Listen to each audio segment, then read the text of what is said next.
আজ সকাল থেকেই তো অনেক বৃষ্টি পড়ছে আর এই বৃষ্টির জন্য আমি তো কোনো কোচিং প্রাইভেট ইভেন কলেজেও যেতে পারিনি। আমি তো বাসায় থেকে অনেক বেশি বোর হয়ে গেছি। এর জন্য আমি ভাবতেছি যে কোনো কিছু বানিয়ে ফেলা যাক, মানে খাবারের মধ্যে আর কি।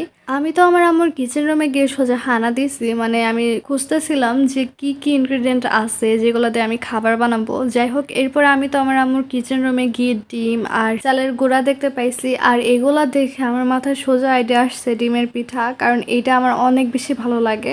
আর এই পিঠা তো আমি প্রায় সময় খেয়ে থাকি, আমার যেহেতু অনেক বেশি পছন্দ, এর জন্য আমার আম্মু মাঝে মধ্যে এগুলা বানায়। যাই হোক, আমি তো এই দিক দিয়ে ফার্স্টে ভালো করে ডিম, লবণ, চিনি আর চালের গুঁড়ো মিশাই নিছিলাম। আর এগুলা ভালোভাবে মেশানোর পরে আমি তো সেটা তেলের মধ্যে দিয়ে দিচ্ছি। আর এটা যদিও রাউন্ড শেপ হয়, বাট আমার পিঠাগুলোর শেপ আজকে ভালো হয়নি। যাই হোক, তোমরা কেউ হাসাহাসি করো না। যাই হোক, পিঠাগুলো হয়ে যাওয়ার পর আমি সেগুলো উঠিয়ে নিছি। এই হচ্ছে আমার ডিমের পিঠার ফাইনাল লুক। তোমরাও কিন্তু ট্রাই করতে পারো।